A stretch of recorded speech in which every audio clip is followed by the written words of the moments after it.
Welcome, everyone. Welcome to this very exciting live episode of Not Quite Magic. We have many, many interviewees with us today. I was telling them I'm quite nervous about this. I've never interviewed so many people at a time, and we've never had. I shouldn't say this, but I will. We've never had quite the audience. We already have um, quite a number of people waiting, which is great. It's very exciting. It's probably due to my guests. It has nothing to do with me. So thank you for joining us here today. Um, we're going to try to keep it to an hour, a little bit over an hour, perhaps. But I don't, um, I don't want to take up more of your Sunday with our conversation. So let's start by meeting our guests. I'm going to start and just give me your quick bio, who you are, where you are, and anything that you want to say about the work that you do as an interpreter.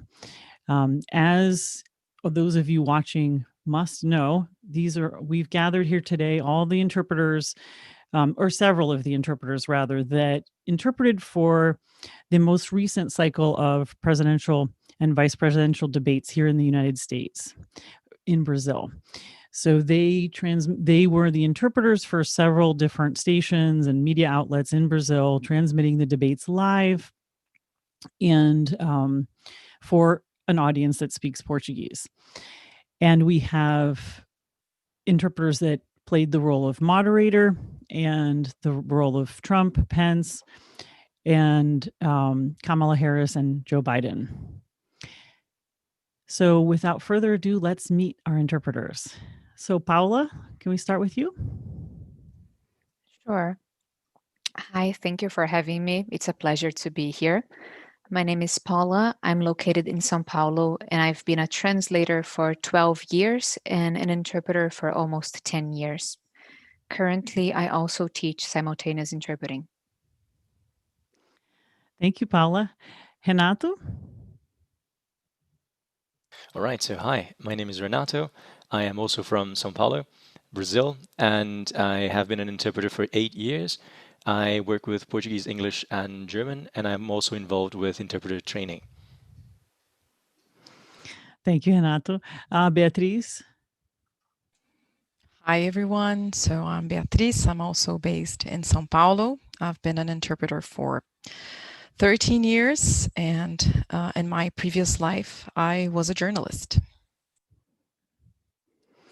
Nice. Arthur? Hi, Elena. Thank you for having me. I'm also based in São Paulo, although I'm in a little city in the metropolitan region, not São Paulo, the capital. I've been an interpreter for 5 years now, translator for 10. In a previous life, I worked as a sound engineer and musician. And currently, besides the interpreting and translating, I'm a Toastmaster and also a recent podcaster. So I'm joining you on those ranks as well. Thank you for having me. Thank you. Thank you for coming. Wagner? Hello, everyone. Thank you for having me, Elena. This is a great pleasure. So I'm Wagner Pimenta, also based in São Paulo, also a Portuguese to English interpreter and translator. For longer, a translator than an interpreter. And also happen to be a journalist by training as well, even though I never worked on the field, actually. That's great. I have a degree in journalism. So in Brazil, yes, people would say I'm a journalist. But I didn't work as a journalist. I wanted to be a radio reporter. I wanted to be on NPR. That was my dream. But I worked in video production for a couple of years before I started working in translation and interpreting. So, but it's interesting to see that thread with several of us. Denise? Hello, thank you for having me. I'm from São Paulo. I live in São Paulo too, and I'm a journalist. I was a journalist for 23 years, and I work as a journalist. And I'm an interpreter for 5 years now, and a translator for nearly 20 years with the journalism activities. Thank you. That's great. Ulysses? Hi, everyone. If you're nervous, Elena, we are scared to death. It's very different to speak to colleagues, and being a guest in a podcast is something quite unusual. You've managed to have taken us out of our comfort zone. I'm Ulysses Carvalho. I've been a conference interpreter for over 27 years now. I'm also based in Sao Paulo, and I somewhat involved with interpreter training as well. Thank you. Natalie? Hi, everyone. Also, thanks for having me. It's great to be here. I'm also nervous. I think it's the first time ever doing this. Yeah. I've been an interpreter for about 5 years now. And before that, I worked as a meeting planner. And before that, I was a phys ed teacher. So quite a few career transitions over the last 20 years. I'm really happy to be here. So thanks again. Thank you. And I think, unless I've done something wrong here, I think that we have one more who is Danielle. That's me, yeah. Thanks for having me. It's great to be here with so many friends. I'm Daniel Veloso. I've been working as a professional interpreter since 2015, so that makes it 5 to 6 years. I'm also a translator, and I happened to be a translator and an editor for a dictionary, the Oxford Portuguese Dictionary. So that makes me also a lexicographer, even though no one knows what this word means. So there you go. I hope you guys learned at least a new word today. So thanks for having me. Sounds That's fancy. great. It is, the lexicographer does sound fancy. Also, your accent, of course. Being in the United States, we always think, where did you pick up your accent? I was an English teacher for a British school here in Brazil but that was like 100 years ago. But I mean, it's just the kind of thing that sticks, I think. Yeah, definitely. Okay. So in keeping, usually the first question for all my interviewees is has to do with the name of the podcast. And I'm going to try to pick a different order this time. So, Ulysses, being the most experienced, most seasoned here, I'm going to start with you. Go ahead. What does seem like magic to you? It is magic, isn't it? It is. I do believe it's magic. No one knows exactly what we do and how we do it. But what seems to be even more magical is the fact that we get to do what we love to do from the comfort of our homes, in our jammas, flip-flops, or whatever makes you feel at home and comfortable. So that is truly magic to me. Nice. Denise, what seems like magic to you? I think being able to try, or at least try to translate cultures, is magic, because you have different universes sometime, and you have to put them together and to make them think quite the same. So it's sort of magic. And so that too, this could be related to anything. So I don't want you to think that it has to be, related to translation or interpreting. So some of you might think, there's something else that I actually think really is the magic of life, or magic out there. Beatriz. I'm going to stick to interpreting. What looks like magic to me is when we are interpreting a meeting or a Q&A session, and we have two people from very different backgrounds and coming from different cultures, and it seems as if they've known each other forever, and they're speaking like they were speaking one language, a common language, in a way, thanks to what we do as interpreters. So I really enjoy watching that happen. Nice.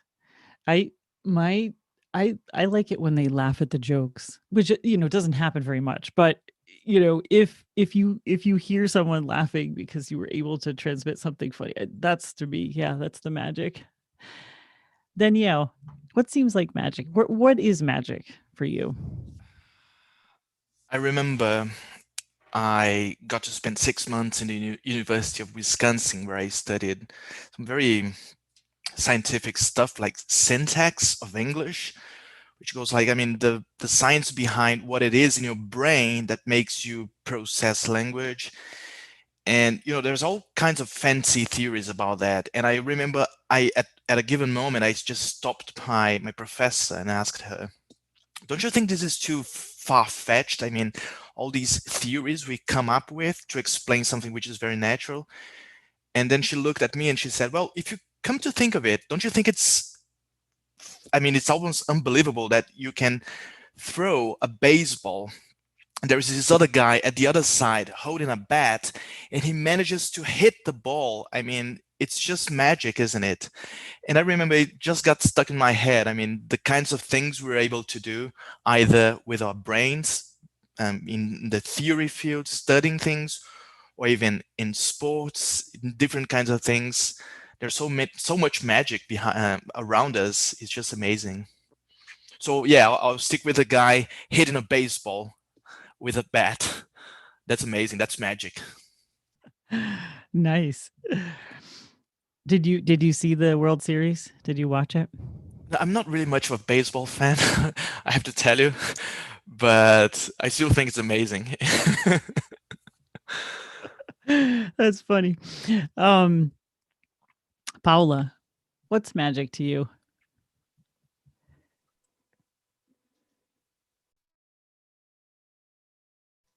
Oh, there we go. Sorry, I wasn't able to unmute myself. I think it's always magical to see our fellow interpreters interpreting when they are truly vibing with the speaker, and they are on the same wavelength and they agree, or the interpreter is super excited. And it's amazing because we hear the speaker in the interpreter's voice, and I love that. It looks like magic to me. That's great. Natalie. I think a lot of people have already said beautiful things and sort of what I think magic is. I just like to think that the ability that we have to get whatever we have and just transform it into new futures or new possibilities in our professional or personal lives, it's also magical. Nice. And Arthur, what seems like magic to you? I'm gonna agree with Natalia that coming in this late in the game with this many people who have given such great answers makes it difficult, but I will have to kind of follow along what Danielle said, which is, I think, human ingenuity in a way. From the basic things that we do that are kind of natural, such as developing language, to creating something as far-fetched as a baseball game or something so complex and full of rules and that everyone can learn and understand, that's amazing. And coming back to the interpreting, I think that the chance that we get as interpreters to have an impact in many different fields. Most people in their careers will have a chance to have an impact in their specific field. But we as interpreters, we often are privileged to contribute to the advancement of knowledge in technology and in medicine and in many different areas. And that to me is magic. We get to play, even if it's just a minute role, we get to play a bit of a role in advancing different fields. And that to me is magic. I can't get over that. Nice. Oh, and Renato, we did have a question. And I'm sorry, I should have thought of asking this. Of course, what is the name of your podcast? I know you told me, but tell us. Someone asked about that. Did I say the wrong name? I said I meant Arthur. Yeah, I was looking at you, Renato, next for the question. Arthur, what's your podcast name? My podcast is Tagarelas, spelled with two L's, Tagarellas, which in Portuguese is something as blabbermouth or something like that. It is devoted to communication. So far, we just have put out one episode, another one coming next week, and they're in Portuguese. We plan on having international podcasts in English, international episodes, but so far just Portuguese. So if anyone wants to practice their Portuguese by listening to a podcast on communication, There you go. Nice, nice. Thank you.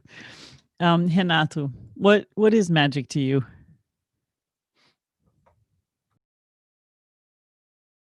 Both on mic and on Zoom, but words are, in my not so humble opinion, our most inexhaustible source of magic, capable of both inflicting injury and remedying it. That's a quote by Dumbledore, so by J.K. Rowling, and I find it amazing because I am a language enthusiast.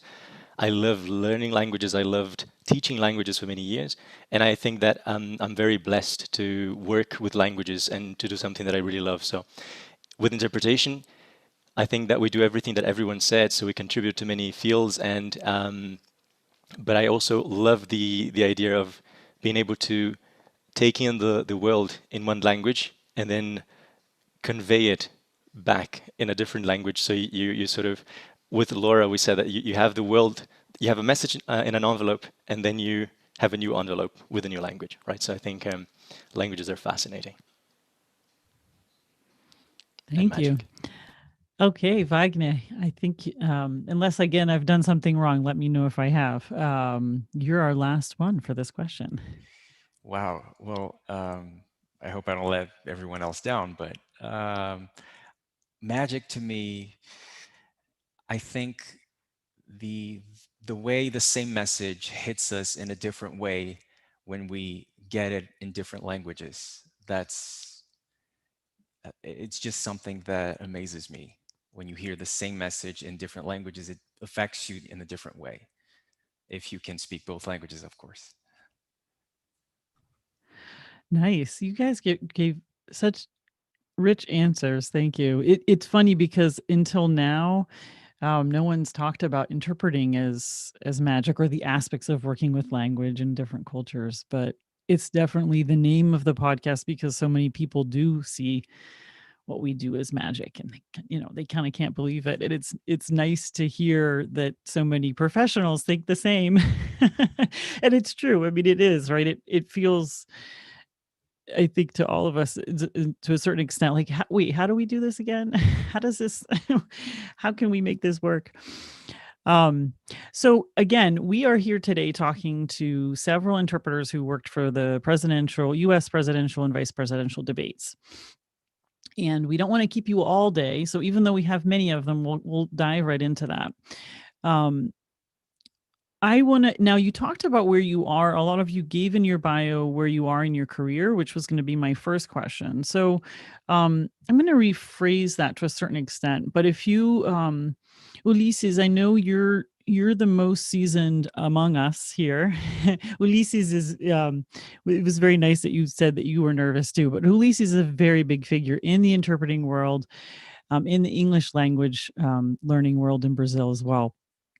And he has a long-standing YouTube channel and podcast and all kinds of things before any of us were doing this.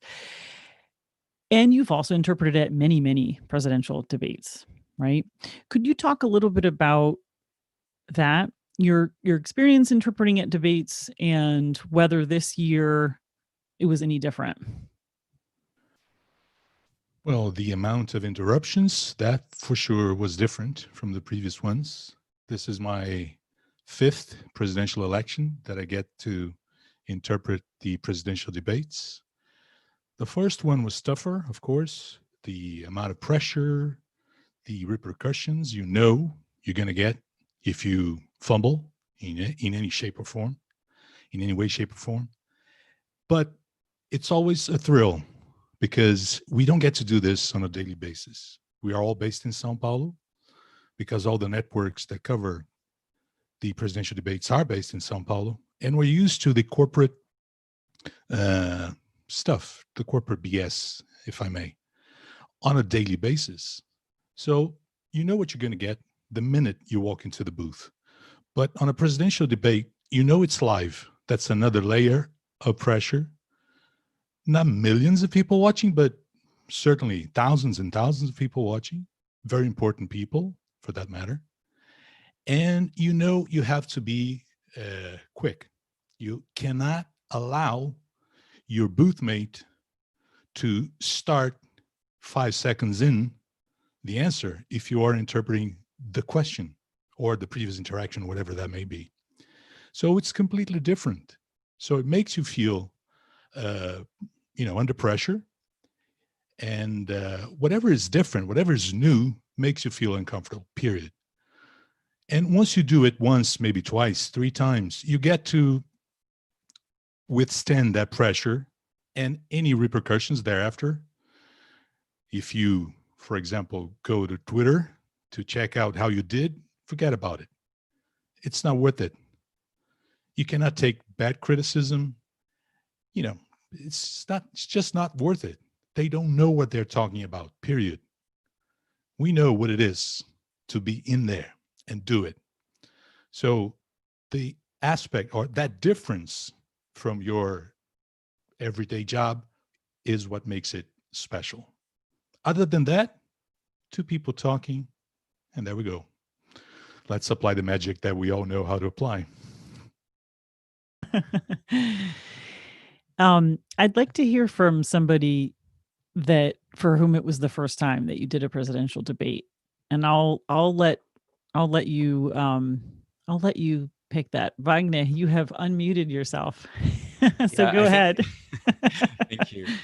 I unmuted myself because I know I'm the least seasoned interpreter in this meeting, so I think it was only natural that I got to take on this one. Well, it was slightly overwhelming, I must say, from the moment I got the call. It was something I wanted to do at some point, and it was certainly validating to get the call to obviously know that I that I could be trusted to do the job. And obviously everything else that Ulysses said, all the pressure of being live. And we learned a couple of days ago that the audience for the three debates combined was of over 11 million people on the network that we interpreted for. So it's huge. I was thankful that my face was not on the screen because I would probably feel self-conscious just going out on the street, uh, just thinking what people would have thought of the work that I did. And like you said, if you go on Twitter, that can absolutely mess with your mind and your self-esteem. But especially at this point in my career, I mean, I haven't been doing this for nearly as long as my colleagues here have. So, but it was definitely an honor. And also what surprised me was the adrenaline rush that's completely different from just being in a booth with 200 or 300 people in the room. It's insane, but also really nice. So I put us on gallery view here just because you're saying that, and people are nodding. I'm trying to play the director here of the video. It's like, oh, we can go to a long shot now. Yeah, I can only imagine. Did any of you not want to do it when you got the call? You can just we have it on. Yeah, go ahead, Danielle. I absolutely wanted to do. I was stoked when I got the call.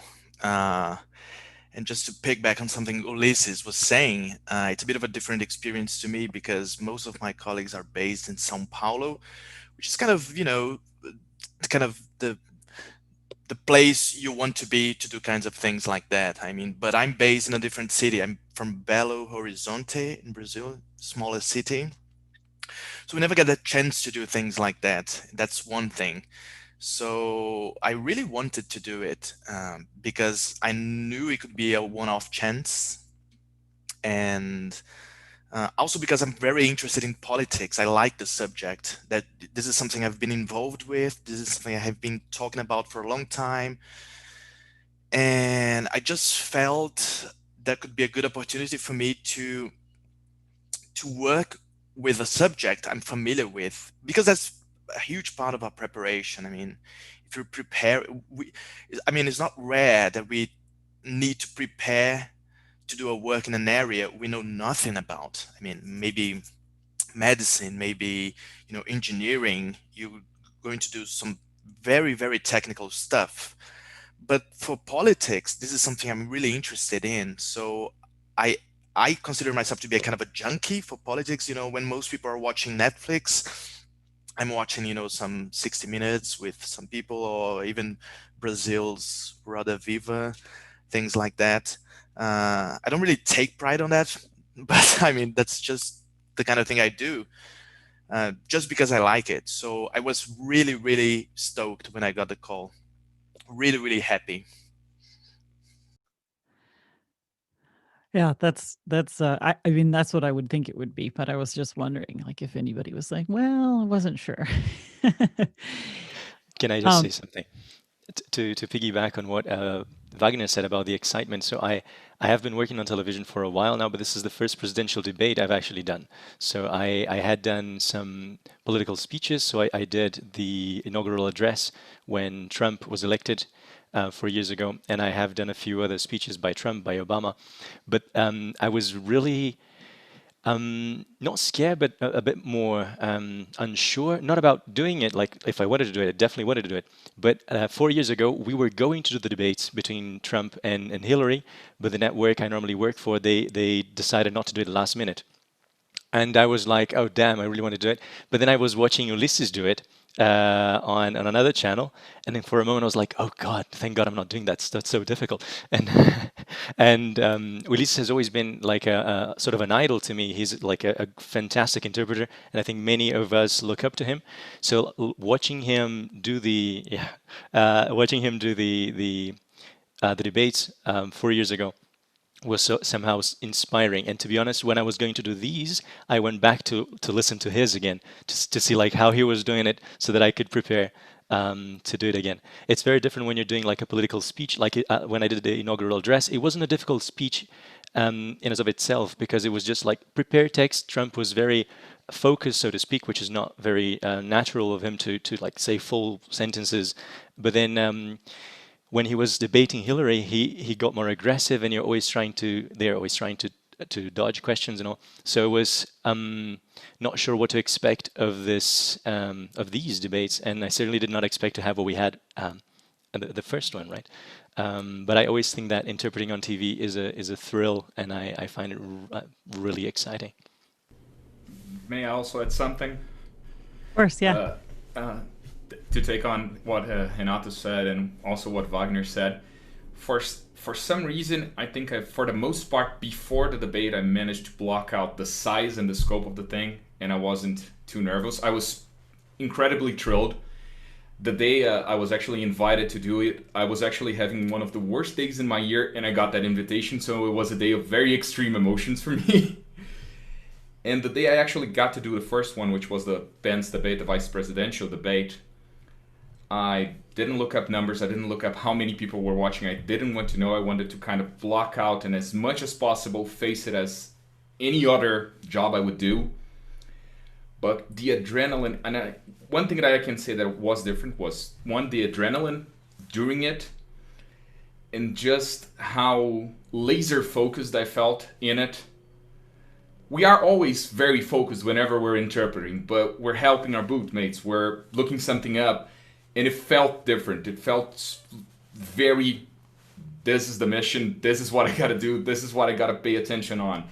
So much so that when the debate ended, only when it was over, that I realized the booth was really, really warm. And I was working with Natalia and Denise, and they can confirm, Natalia and Denise, and they can confirm it. Only when it ended, I turned to them and said, is it really that hot in here?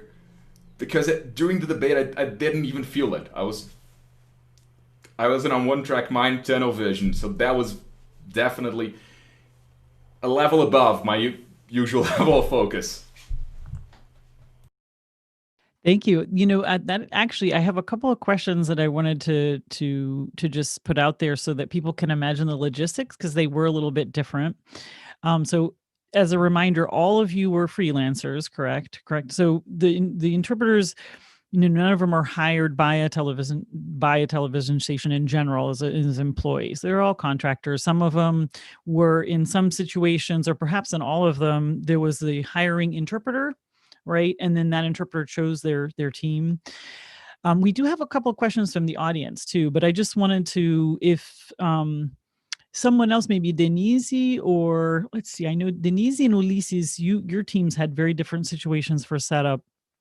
Is if you can talk about that at all, as to where you interpreted and how you did that. Ulysses, do you want to go first? Yes, sure. We worked from home. The network gave me a call a couple of months before, and I said I wouldn't do it in a studio.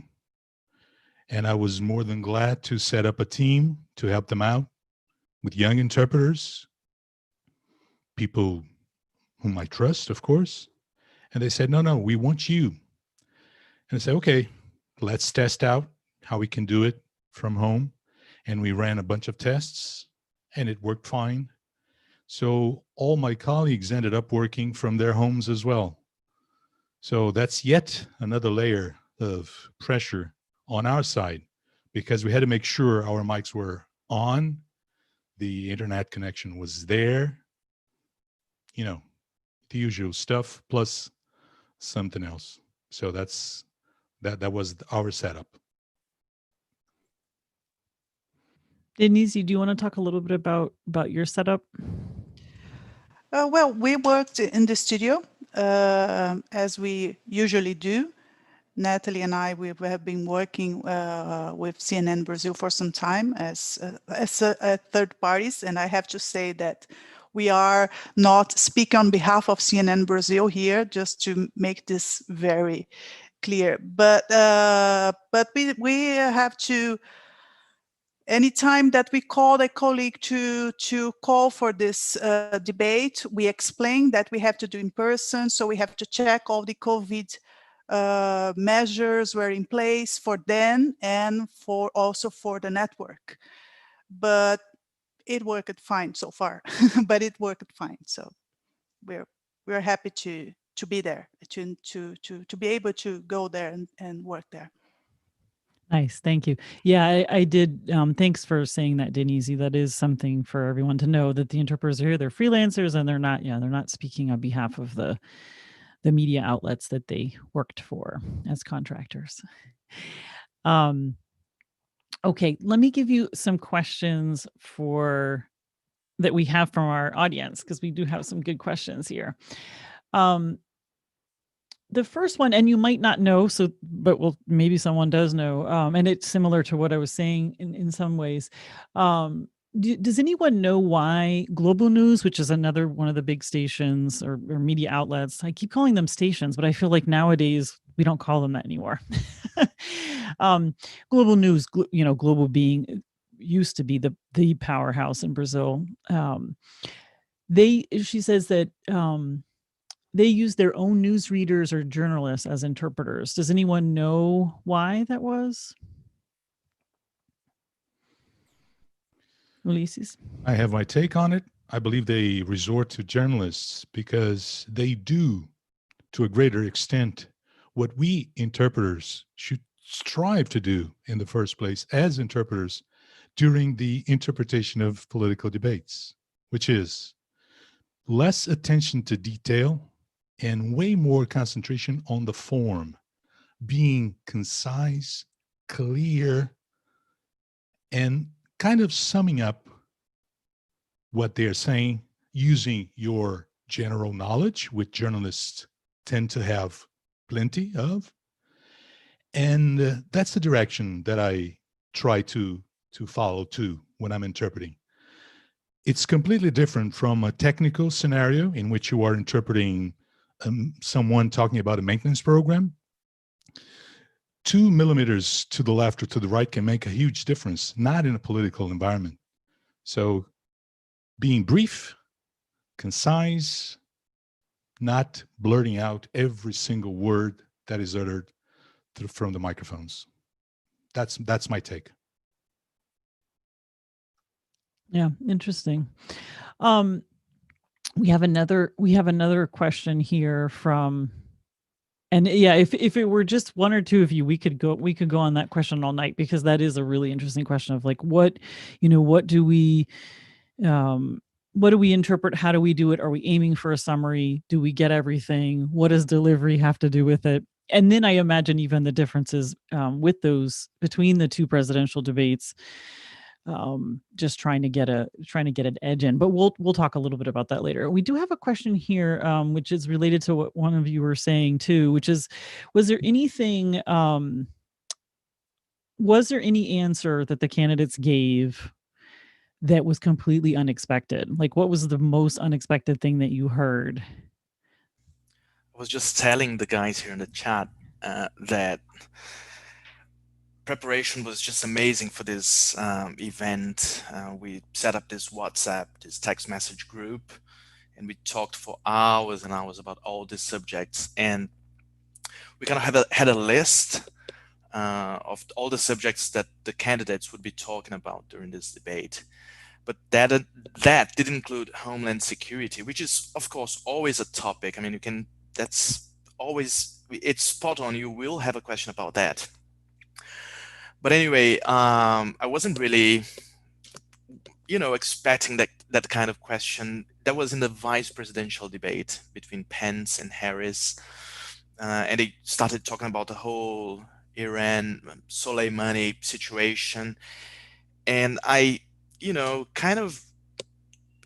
remember the whole thing, how it unfolded, but that was kind of some years ago, and I didn't really brush up on that, so it kind of caught me off guard. Thank you for saying that. Were there other things that caught some of you off guard? Seeing here if anybody's going to unmute. If not, we can talk about preparation, because that's a good question too, is like, how did you prepare? Especially if you want to give us a summary of how you prepare normally and how this might have been different. Paula, do you want to answer that question? Sure. So, building on what Daniel said, it is a little bit different because you need to think about everything that has happened in this country for like 50 years. And if they're going to mention previous presidents, and if they're going to mention any scandals. And it's the kind of preparation that you can't get done in like 5 days. You're not going to exhaust the whole list of subjects that could be approached here. So it really brings to our attention how important it is for us to be always up to date on those topics, and to always read about foreign politics and to understand what's going on in that country if we're interested in interpreting in this kind of field. But it's always great to work collaboratively as well. So, as Daniel was saying, we did something similar and we had a Google spreadsheet with our glossary. And it's always so rich because we think about certain topics and about certain terms and ideas, but then each interpreter is going to have a different take on that and bring different bits of knowledge, and from then on, we can then expand everything we're preparing for. So that was really helpful. I think that, so as Daniel mentioned, he is really like a politics junkie kind of guy. And often, recently, I had other gigs with politicians that I had to interpret. And I would ring him up and go like, hey, Daniel, I'm going to be interpreting this guy. What do you think he may be talking about that I might not be expecting? Because I know he's got this broad background in the subject because he's always very interested and has always been. And as he said, so we're constantly talking about it and he looking at the subjects and the words, because one thing that I think I'm very particular about language, and as I said, I'm an enthusiast for words and all. And then, so I always look at the subject, but I always like to look at the terms, because I look at one word and I go like, I might stumble upon that one, So then you get words like social unrest, or a dog whistle. These are words that we have exchanged ideas on, not only the ones that we're doing on one network, but also amongst each other. So like Wagner and I were also exchanging messages every now and then about some vocabulary items that might be a bit tricky. And I think that in this preparation and looking at things for the first debate when I did it with Daniel, so I was doing Trump and Daniel was doing Biden and Chris Wallace, we had thought of everything they could cover. Of course, not everything they said, but all the major subjects except for climate change that was not on the agenda. But other than that, everything we thought they were going to talk about, they did. So it was great because we really felt like we prepared right for this. But what I thought was surprising in the actual debate was how Biden got carried away at one point or another. I didn't expect him to take the bait, like he was like calling Trump a clown or going like, "Well, you shut up, man." So I did not expect. So I expect anything from Trump because he is a showman and he will do whatever he thinks might get everyone's attention. So I was even prepared that he might start calling Joe Sleepy Joe, like on the show itself. So nothing that Trump did surprise me. It was, I mean, he overdid it a bit with the interruptions, but I still think that was very Trump-like. But I thought Biden. I don't want to say disappointed, but I didn't think he was going to fall for it, sort of thing. Also about preparation, I thought it was very important to try to understand the context behind things. So, for example, they were talking about the Supreme Court. And of course, there was this whole thing about the vacancy by Ruth Ginsburg, the justice who recently died. So I think it's useful for us to understand what's at stake there. I mean, why is it that they're talking about the Supreme Court? I mean, what can be the consequences? What's the history behind that? Who was the justice, or all the implications from it? So I think that's particularly helpful in the event like this. I wanted to comment on what Paula said because I agree 100% with her. This is like that one test you can't cram for. It's in a usual assignment, you will get some material. At the very least, you know the topics, you will know the speakers, you will kind of have not as broad a universe to focus on, even if you're not exactly sure what will be discussed. With this, it's, as Danielle said, as Renato said, curveballs are going to happen. You will prepare for almost everything, but there will be that one little something that just flies under the radar. Yeah. And we haven't heard, sorry, I'm interrupting somebody there. Denise, did you want to say something? No, I was just about to say that one thing that we should always take care of is to have as many sources as we can. So we were working for CNN Brazil, so we could focus on CNN US or CNN International, but no, you have to watch Fox News. You have to read the English papers, the Brazilian papers, the American papers, of course, and all the websites from both sides, from no sides. So you have to take the lingo from different sides because it will come during the debate. Yeah, that's a really good point. Is not just the topics, but as several of you mentioned, the expressions, right, that go with those topics, and now I think more than in the past, more informal speech, so the name calling, or at least the kind of nicknaming and things like that. I wanted to hear from Beatriz, because Beatriz, if I'm not mistaken, is the only one on who only did a moderator. And I shouldn't say only, because especially with this idea of preparation, because at least, those of you who are interpreting the candidates, you hear the question first. And I know some of you did the moderator and then the candidates, but what was that like, Beatriz? Because you're really, and the moderators also were under so much time pressure. And I feel like they also have the meatiest questions. They rattle off the facts and the years and the names, which are things that, you can't really summarize that in your interpretation. So how did you prepare for that, Beatriz, or your team? Well, I actually wanted to start by saying that I had interpreted the first Obama debates. I'm giving away my age now. So the Obama-McCain debates. And then time went on, and I have my career as an interpreter. but it was the same. I was as tense as I was, I don't know, like 3 administrations ago for this one now. And but it was a different preparation because this time it was the moderator. Well, for me, I think that something really important was to work on my décalage, because I usually like to wait, and this time round I knew that I couldn't afford to do that because I had to pass it on to my colleagues. So it was something that was not natural to me, and I sort of had to work on it. I still don't know right now if I did a good job or if I didn't, but I was just, this was a concern for me. This time I have to work close to her, and I cannot afford to wait. So that was something different for me this time. Something that I think it's important also is the acting, I would say, the acting side of this. This is the type of job where I think we really have to act. We have to sort of incorporate the character, and I would say that goes mostly for the candidates, of course, but for the moderator as well. There was a point when Susan Page, I interpreted the moderator in the vice presidential debate. She sort of scolded both of them because they were starting to fight or something.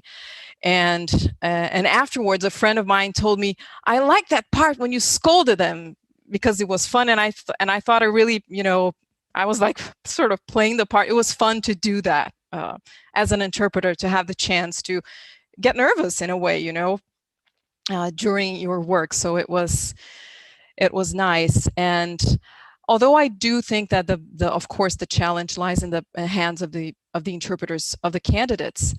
The fact that she's reading the questions, or the moderator is reading the questions, is an additional difficulty, I would say, because the candidates, they're politicians and they usually know how to speak, and they have, a nice rhythm, and they're professional speakers in a sense.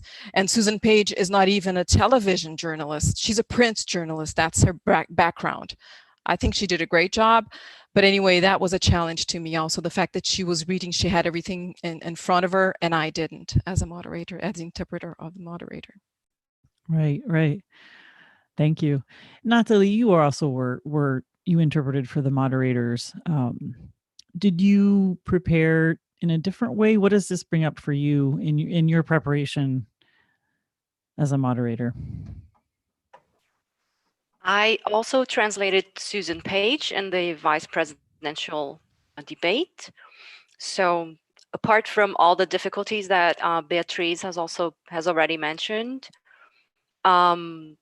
we had no idea about her topics. She didn't disclose anything before, like the other moderators did. So that was also an added difficulty. I tried to prepare just like the candidates, focusing on the main topics that could be that could appear. I think, yeah, and just trying to be really close to the moderator, because you just have to throw the question there so they can start to answer it and not wait like 5 or 10 seconds. So that was really that was difficult. Right. Yeah, I was going to mention, for those of you who are listening who are not interpreters, which I have no idea who our audience is, but there might be some of you or who are beginning, or perhaps you work mostly as translators or something else. Décalage, as Beatriz was saying, and now Natalie is mentioning, is really the idea that even though we're doing simultaneous interpreting, so we are speaking at the same time as a speaker, we're trained and we actually try to stay somewhat behind, a thought, a complete thought, because the way languages work, the way thought works, you can't really be right behind in terms of 1 or 2 words, because you can't make meaning of it. And you're constantly trying to make a fuller meaning before you commit to certain words. And this varies depending on languages. Some languages like German and Japanese, it's even more difficult. The verb comes at the end. But, it's always it's always something that you're playing with and in training to try to have bigger décalage, right? Because you can usually do more with the language and it sounds more eloquent if you have more time to prepare it in your mind. So it's really interesting that you're saying, yeah, for this, for a moderator, and I would imagine it's the same for the candidates. You have to be actually really close. And I see, Paula, that you have your hand raised there. Nice use Yes, of Zoom, by the way. thank you. So I played Miss Senator Harris when Beatrice was the moderator. And I can tell you, Beatrice, that I think you did a great job. I never once felt like you were making my life harder, you know? And I think I only truly appreciated it when I became the moderator for the next debate, because then I saw how hard it is, because the moderator is right in between both candidates. So oftentimes, candidates are arguing. And actually, because we were working from home, I oftentimes had five voices in my head because I had one candidate, the interpreter, the other candidate, the other interpreter, and then the moderator said something. And I had to take all of that in and then interpret as the moderator. And it's really hard to do that. And the moderator is reading from a script. She knows what she's going to say. She's rehearsed it a number of times. And candidates, they're politicians. So they know their way around words. They also try to stall at the beginning because they are thinking about what they're going to say. And this gives us more time. We have to convey, fewer ideas within a certain amount of time. And the question is packed with ideas. So it's really hard to be the moderator. And thank you for being a great one for us. Thank you. I think those were some really, really good answers to this question of how to prepare. And we have a couple more audience questions, so I'm gonna read these. The first one, I think we and some of us were as there are a couple of you here who interpreted as Trump, and then we have a really good question about kind of acting and role playing, which I had already been thinking of asking you as well. But did you find Trump more? And no one really reversed roles. I don't think none of you as interpreters between the different events went from Republican to Democrat, which I think is a good strategy, and there's a reason for it. Was it more difficult to interpret for Trump May than it I? had been? Go Elena. ahead. So no, I was just going to say that I did a town hall with Wagner before the debates, and when I did the town hall, I did Biden, and Wagner did the questions, and I think that was really challenging. Like I thought the town hall was even more challenging for the moderator to be interpreting, because you have members from the audience just like grab a mic and just blurt out where they come from, what their parents died of, and then it's really challenging. I thought that was scarily difficult, and then I have done Biden, and I only did him once when we were doing the town hall, and then I did Trump, and I had already done Obama before. And I think that a great comparison between the three, I think Obama is the easiest to translate, because even though he uses big words now and then, he's very clear in his thinking. So you know what he's trying to say, so you can just go along. Trump is very convoluted, and he always uses very dramatic words. So everything is awesome and bigly, and the best economy ever, and the best since Abraham Lincoln, and so you have to be ready, and he will always say something absurd. So I think what is challenging about Trump is not the nicknames, but you're just second guessing it. Like, did he really say that? Like, can't have said that. Like, he can't have said he's the best president for Black Americans since Abraham. You go like, he can't have said that, and then you go like, and then you have to say it equally confident. Like, I have been the best president since Abraham Lincoln, and you're like, oh my God, am I saying that? And I thought Biden was the most challenging of the three, to be honest, because Biden kept pulling the rug from under my feet somehow, like throwing me under the bus, because every sentence he began, he was like, it is estimated.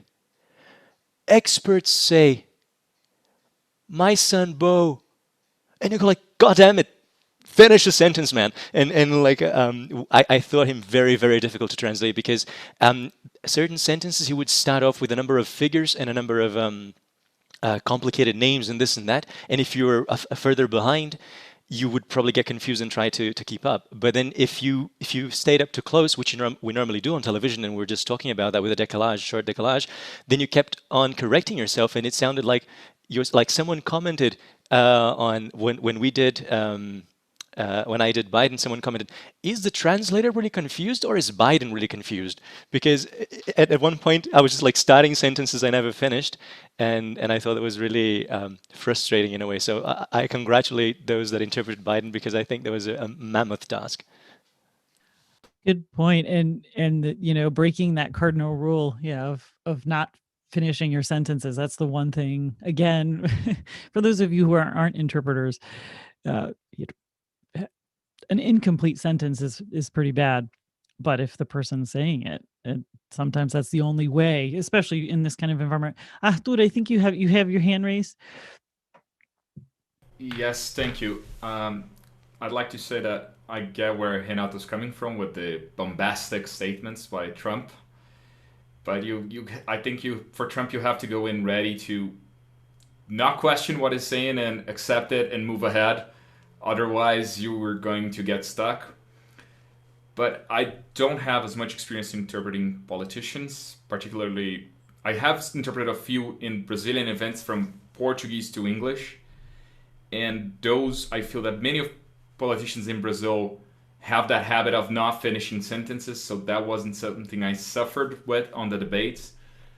But comparing Pence to Trump, I gotta say Pence made my life so incredibly easy. And that's not even a comment on Trump, that's more a comment on Pence, because he really is a very good public speaker. He lines up his thoughts very clearly. You can see where he's going. He builds up his arguments very neatly. So he makes our lives as interpreters quite easy.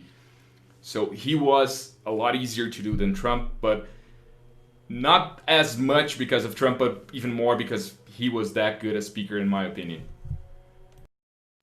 Just to add to that, I just want to say I thought it was so much harder to interpret Pence, and I did Biden first, and for the second one I did Pence because Marilia did Kamala Harris. And the thing is, I think Pence speaks very clearly. I mean, he's very good at conveying his ideas, but I mean, his speech was so packed with so many concepts at the same time. He was speaking about so many things.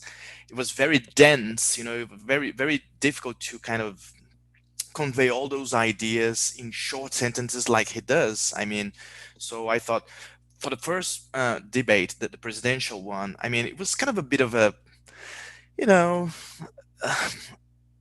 it's Trump and Biden, and they're interrupting themselves as one another and this kind of thing. So, but for the second debate, I thought that was the real deal. That was when ideas got conveyed. That's when people were discussing about serious stuff.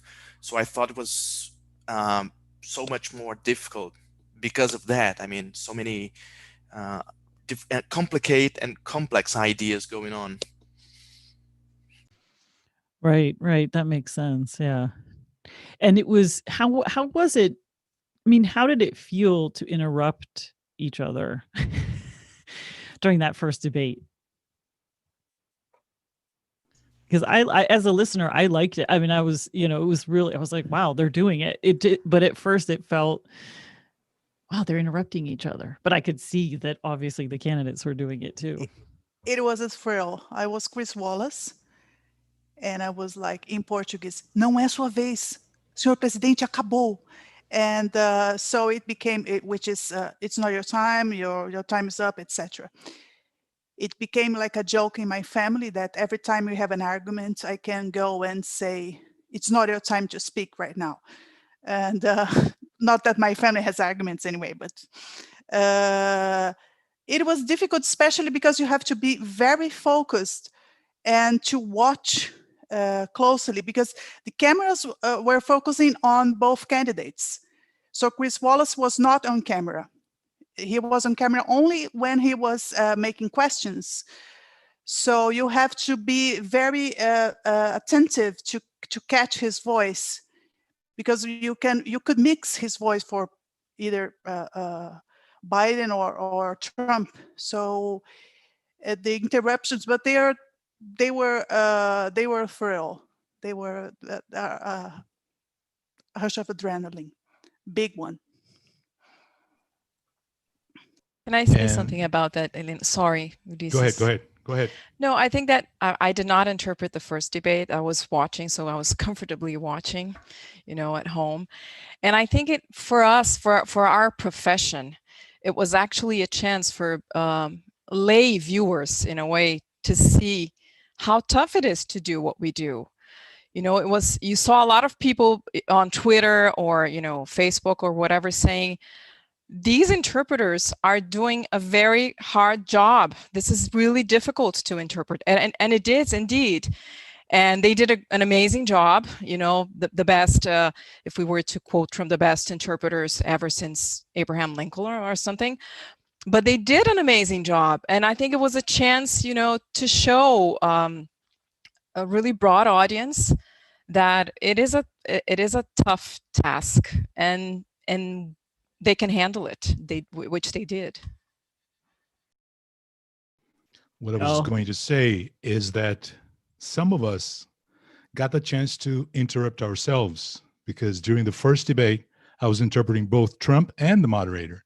So that was kind of crazy.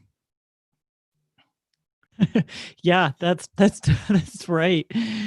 This is something that we thought about when we were planning. Like Ulysses, Daniel, and I, we were only two interpreting three people, right? So, and we planned this in advance. We were like, I think that Trump is way more likely to interrupt the moderator or Biden than vice versa. So I think you should do Biden and the moderator rather than me doing Trump and the moderator, because I think that's going to be less confusing. And that's something that the network we worked for backed up. That they were like, oh, that's let's do it like that. And to be honest, I found it really exciting because you get carried away with the spirit, like, because as they flare up and they say like, no, that's a lie, like, and this and that, and I at some points I would be looking at Daniel going like, you're lying, man, that's a lie. Why are you lying? Because you just like, you feel it, and I find it quite amazing, to be honest. Yeah, and I think it's funny to see how the audience reacts to that. And I saw a very funny tweet with someone saying something like, well, there we go again. Now the translators are going to fight. Because, yeah, they hear the translators fighting. Nice. Yeah, was it more, I mean, was it an opportunity? It seems like it would be an opportunity to get more emotional with it when you're feeling it. I'm going to put you on gallery view again. Let's see. You can all nod to my obvious question. I mean, given the nature of it, just getting into reacting with your own. And so we do have a question here that has to do with acting. Let me find it. How much acting are you able to do as an interpreter? And how much is that approach curtailed, and curtailed is quotation marks, by the client in the process? I wouldn't like to comment as much on the client side, but most on my own feelings. And it goes exactly to what Renato just said, that on a situation like this, especially since we had in our scenario the moderator and the two candidates each being an interpreter, so it gives you an opportunity to really get into the role that you don't often get. In most assignments, you will be doing your time, and then your bootmate will be doing their time, and you will be sharing, and you won't get to interrupt each other. You don't get to trade as much with your partner. So that was really a different thing. And I get very physical and move around a lot and move my arms. So there's even a picture that Denise shared where Trump is doing his classic hand gestures like this, that he does all the time while he's speaking. And if you look at the picture, I'm doing the same hand gesture. So there's a picture that you can see me doing this with Trump on the screen doing the same gesture. So I believe that really helps bring it to life. It helps to focus not on the detail, but on what really matters, and keep it as real as possible and as interpreted as possible. So to me, that was really different. That gave it an extra shot of adrenaline and an extra dose of reality.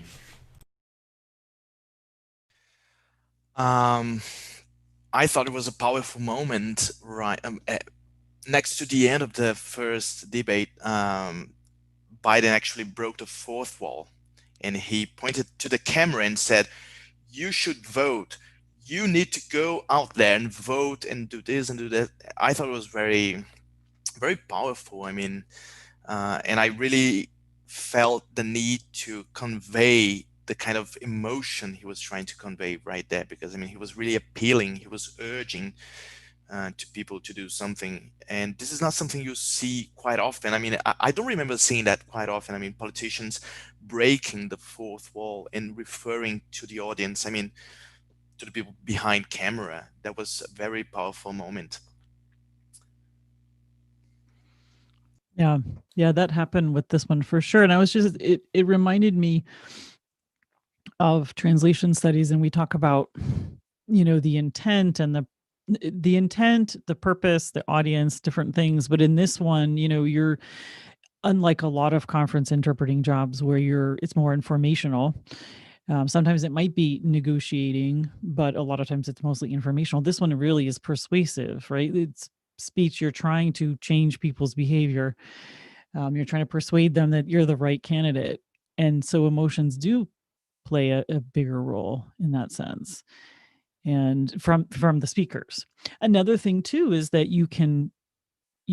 there's a lot more knowledge out there, arguably, really, than almost any other speaker, which helps us, right, as interpreters. The more you know, the more you can predict what they're going to say, how they're going to say it. And even just getting into that acting bit of getting into their head, we can do it at least as a caricature in our heads, not when we're interpreting. But it's like we know what Trump stands for, we know what Biden stands for. The same with Kamala, although less so. But she's been a figure, and you can certainly study it a lot more. Elena, Yeah. just on acting, I just think that we got to be careful because so I study acting and I am a voice actor as well, and I think that whenever we're interpreting, it's important that we channel the energy and the feelings that candidate has, but we're not meant to do an impression of the candidate, So like I think that we have to. So if there's disdain in his voice, there should be disdain in our voice. If there's is a talkative, cheerful way of speaking, then we should do that as well. But I think we ought to be careful not to go overboard, and actually act in that sense. Yes. Good. Yep. Of course. The whole idea of, one is to have the same tone and the other is to mimic, and a lot of the teaching that I do is in community interpreting or public service interpreting. And it's like, it's one thing to have a sad tone. It's another to like cry, right? Crying would be acting, mimicking, not at all what you would do as an interpreter. But if the person's speaking in a really sad tone, that's kind of what you would do. Okay, we have a couple more questions. We have one from my student Caitlin. She has a pretty random question here, as she put it.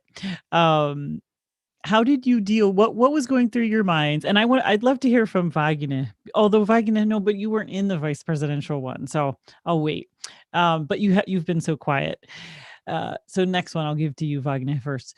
For those of you who were in the vice presidential debate, how did you deal? She wants to know, how did you deal with the fly? The fly on Pence's hair. Did Ulysses see? I don't know, because Ulysses was interpreting Mike Pence as the fly appeared. And Paula and I were quiet. And we were like in our separate booth channel because we were working from home. Is it a fly in his forehead? The two of us, is it a fly? Is it my screen? And I was like in my screen, touching it to see if my screen had something.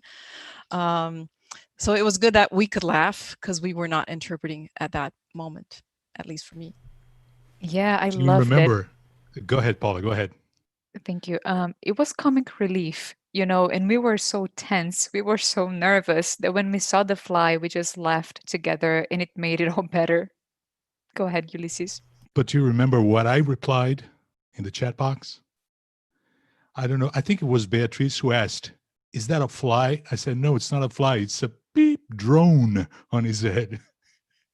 And I almost threw you off because I think you were interpreting, Paula, and you had to make an extra effort not to laugh. I just remembered that I actually thought the same thing as Beatriz. I was like, is that on our screen here at the studio or is it there? And I was interpreting pen, so I just pointed at the screen hoping that Natalie and Denise were seeing it too, and that I was not insane and seeing things at that point, but I was like, just, is that for real? That was basically my reaction.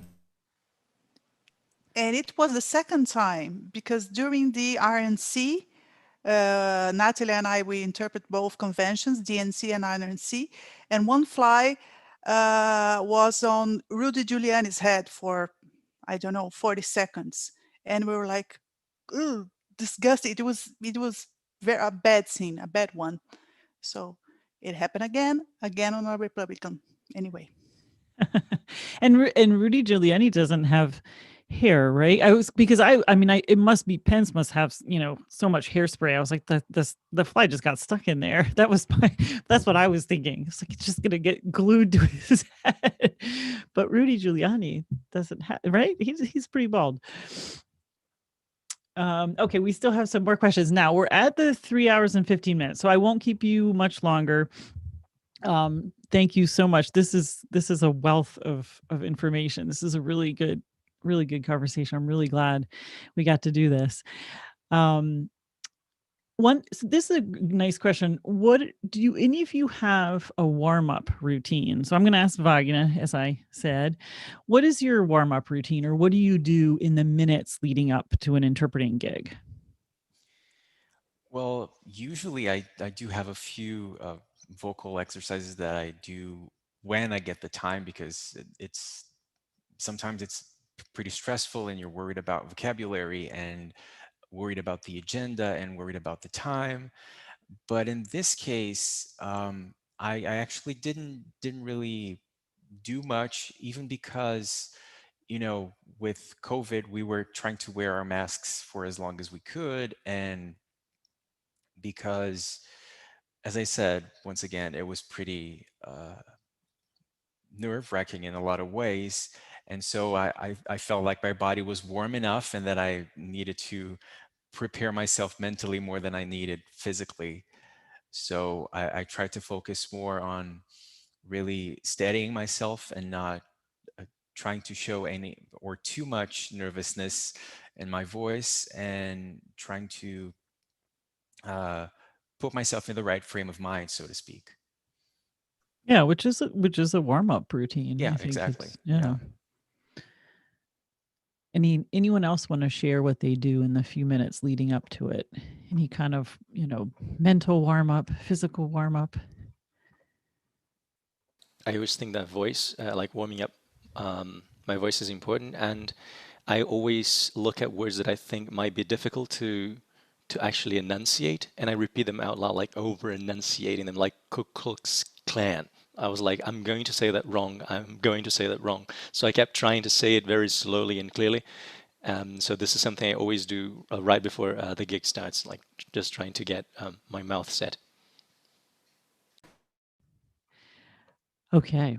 And someone had a technical question, which will be a quick answer. And then we'll get to some of maybe the two last questions that I had prepared, and then we'll do our lightning round, which is just a round that we do every podcast episode.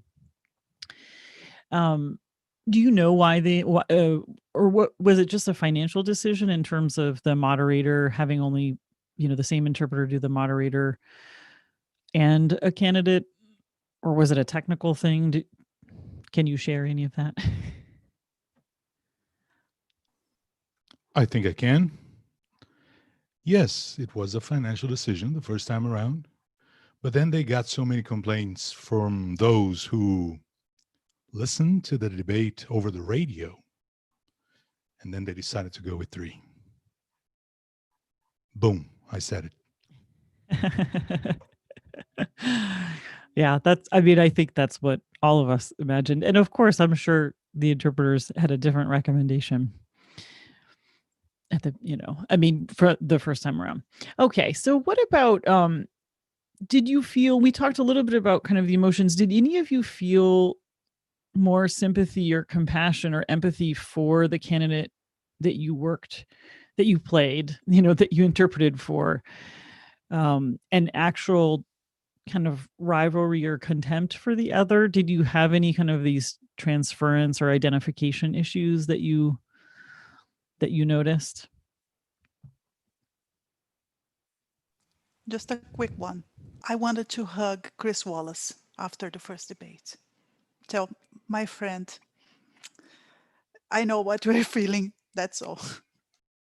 Yeah, so that's the identification right there. Just feeling like and that was a tough, that was really tough for him. And I know, as a viewer, I just was like, why on earth aren't they muting? Why aren't they just mute the mics? Why?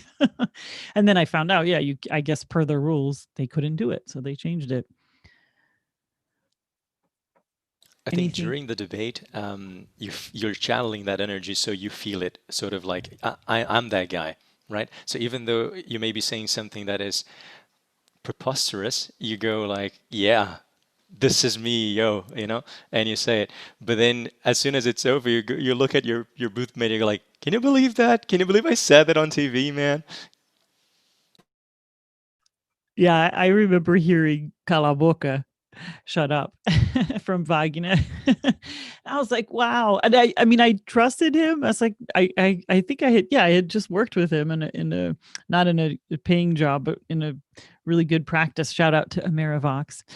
And I was like, of course, I mean, I guess Biden said shut up, but it was shocking to hear, that. Any final words about this debate that you guys want to say? Anything memorable that like your most memorable phrase to interpret, something that you kind of will take with you that you'll think of from this particular job? Well, I think the "Will you shut up, man" was obviously a big one, and I knew it at that second that it would become a soundbite and that it would be everywhere the next day. So it was surprising to me too that I was actually saying that on national television. Who is the other And person also, here? Yep, go ahead. Also, Wagner could, on the second debate, when Biden said, the Abraham Lincoln here is the least racist, is the most racist in the room, the Abraham Lincoln here. And I understood differently. And I thought that he was saying that Abraham Lincoln was racist. And I was like, oh my God. And but he was spot on. And I was overwhelmed, and I thought, oh my God, this was wrong, and it was not. But it's so many voices and the tense, and it was like, I don't know, way in the end of the debate, and it was a moment, and Wagner was exactly on spot.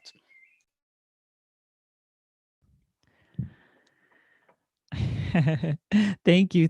Okay, let's get to our rapid round so that we can wrap this up, because some of the questions I know how you guys would answer. I always do a section at the end about like loving what you do, and so many of you spoke about that. So I can tell that you love the work that you do, and you feel as fortunate as I do to be able to do this kind of thing. And in the name of time, let's get to our rapid fire. So what I'm going to do is I have 7 questions, and mostly it's preferences. And you guys did get to see this for one of them that is kind of, takes a little more time to think of. So I think I'm just going to go around. We can all, let's see, how should we do this? I want to do question by question. So I'll read out your names. So the first question is notepad or digital pad? And this is really for interpreters, right? So notepad or digital pad? Paula? Digital pad, glossaries, online resources. Renato? For consecutive, definitely notepad, like paper. But if it's for studying, then I'm with Paula. Beatriz. I'm still a notepad girl.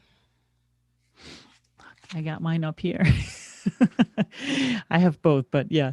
Arthur. I'll go with Renato. I actually even have a new notepad that I just got as a gift. But for consecutive, definitely notepad. For the booth, computer or digital pad. Wagner.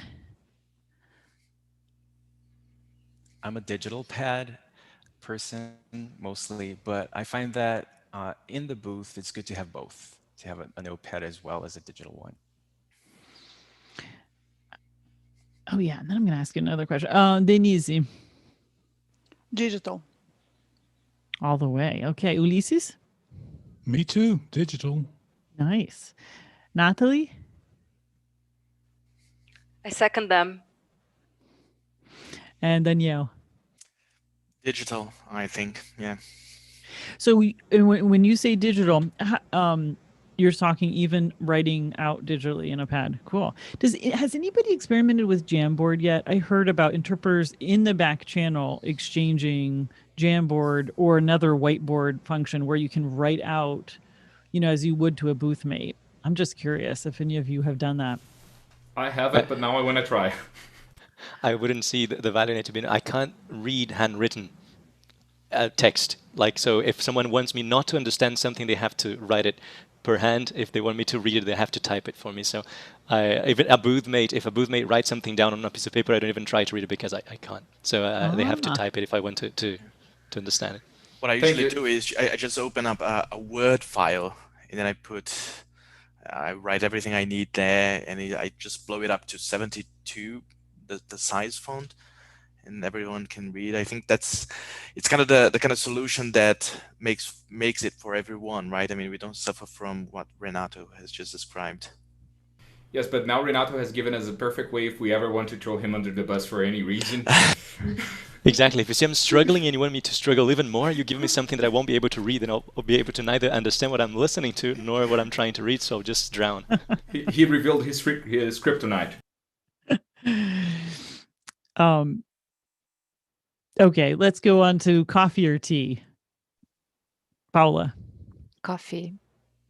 Renato. Coffee, defo. Beatriz. Tea. Tea, nice. You got some tea. Arthur. Coffee, and you can make that a double dose. Wagner.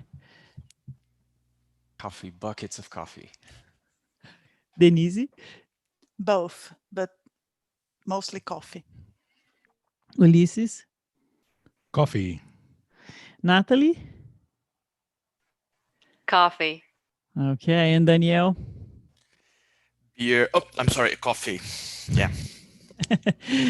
And what about for language learning? And I'll go in reverse order. Danielle, are you more of a visual, or do you learn more by listening? Probably by ear.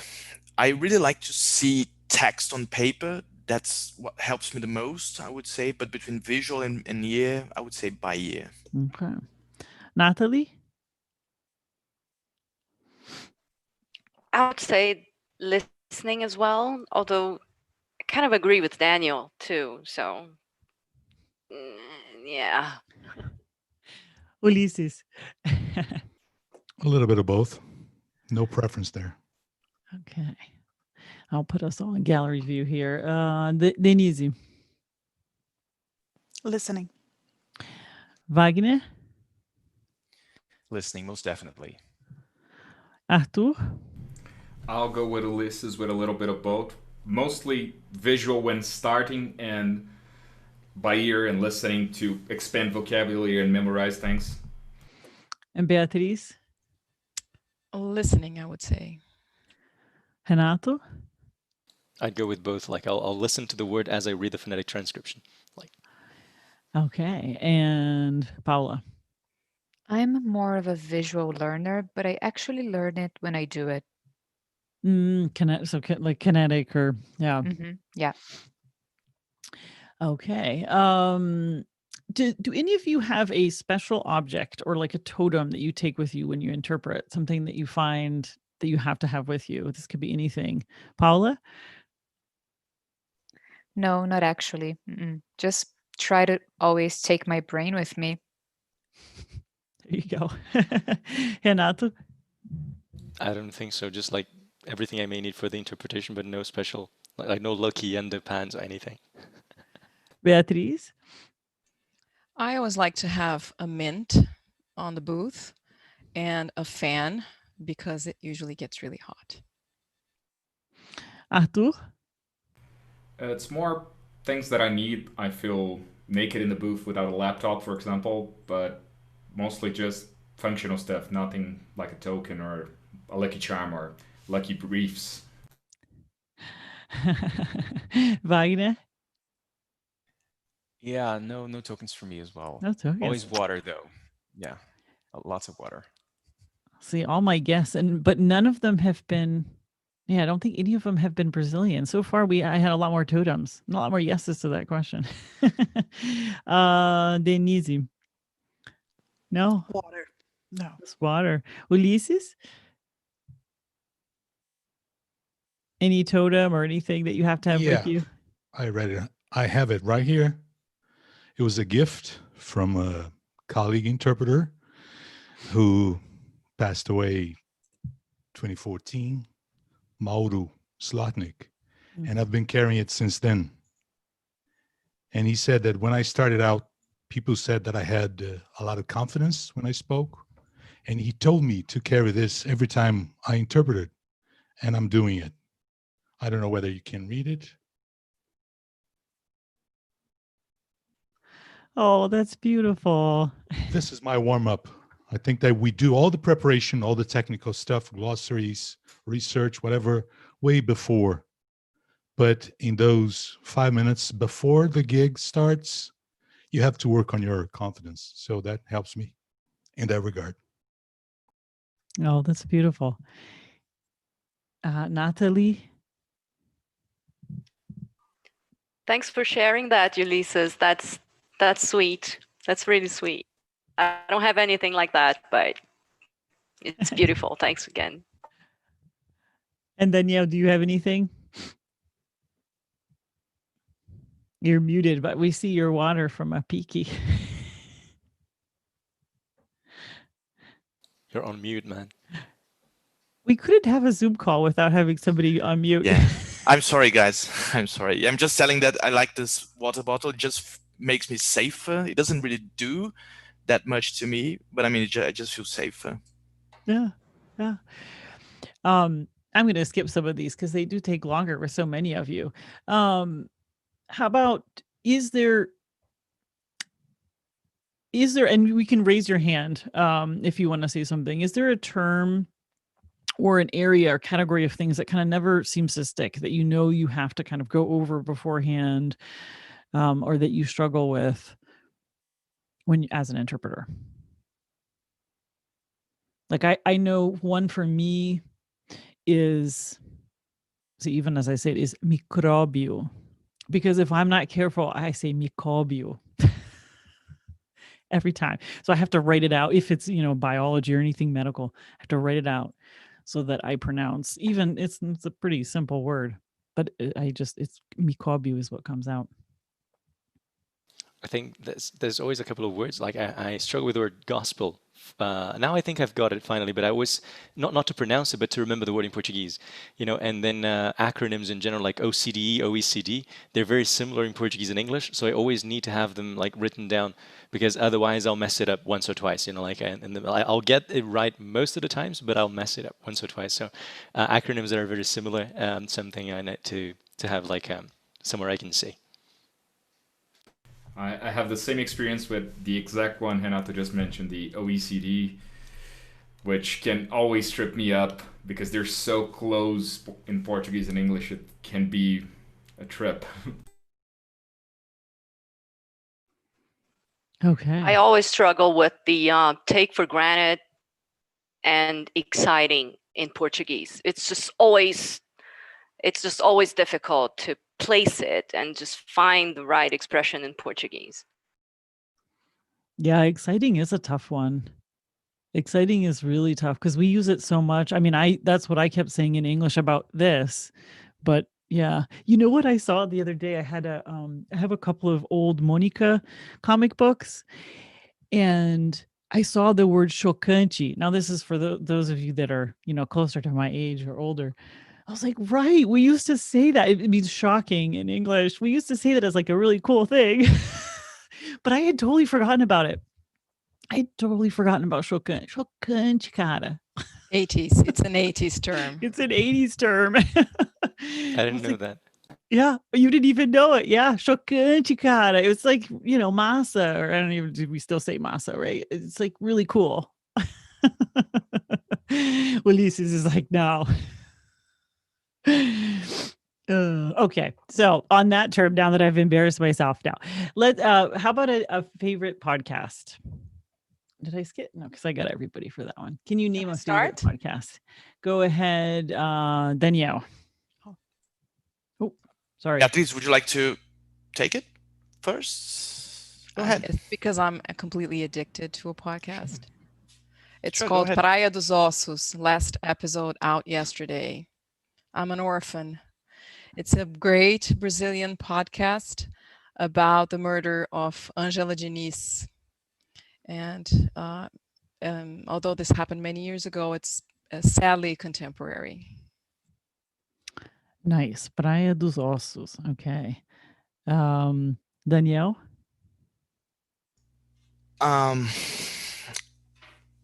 There's this it's not really a podcast, but it's a YouTube channel called Studio Fluxo. Very good content. Everything politics, environment, it talks about everything, and there's always someone interesting, someone who's got a lot to say in that channel. So yeah, that would be Studio Fluxo. Lots of good interviews, 1-2 hour long interviews about complex subjects. So yeah, that would be it. Nice. Natalie, what's your favorite podcast or a favorite podcast? Nope, not a podcast listener. Not really. I don't think I really have one. Sorry. That's okay. Ulysses. I like Foro de Teresina by Revista Piauí. It's based on politics, the ins and outs of our capital city, Brasilia, that kind of thing. Denise? Troublesome Terps. I think it's an amazing one. And Christiane Amanpour's podcast. Nice. Wagner? I'm going to say the Ronan Farrow's, about Ronan Farrow's book, Catch and Kill. The Catch and Kill podcast is a very, very good one. But I'm also with Ulysses. Foro de Teresina is brilliant. Arthur, do you have a favorite podcast? Yes, I'll go with one I've recently discovered called Young Heretics, which is about classical literature, classical music, and talking about the Greeks, going back to Aristotle, Plato, history of the Roman Empire. So it's kind of interesting. Nice. Renato? I'm with Daniel. I don't really listen to any podcasts, but I like some YouTube channels. One I like very much is called Wissen to Go, like Wissen as in knowledge in German. And it's almost like nuggets of information, or they take up a subject like, Trump says he's going to say the elections are invalid if there's a lot of mail-in votes. Can he even do that? And then it will like open up the subject and explain the ins and outs of it. So it's normally like 5 to 10 minute videos, and I find it really interesting. How about you, Paula? I'm more of a YouTube watcher, but one of the channels I watch on YouTube is The Financial Diet, which is also a podcast. I like it. I wonder if podcasts their reign is coming to a close. No. And yeah, I think so many of them, it's like interchangeable to a certain extent with YouTube. But video is big. That's the thing too. It is really big. Well, it's our time has come to an end. This has been really great. Thank you all so much. I'm really glad we could talk for hours. I don't think I got to all of my questions by any means, but thank you so much for taking the time, especially on a weekend. And I did ask for this because I needed to do it before the elections, so thank you. And we will meet again for sure. And with that, thank you, and thank you to all who are listening. We got a lot of thank yous to you as well from our listeners and our viewers, rather, not our listeners, our viewers. This was great, and this is being recorded. I'll put it out. We'll have a transcript and all that, and then I'll make sure to tag you everywhere and put all your handles so that people can reach you as well. Thank you, guys. Thank you. Thank you for having us.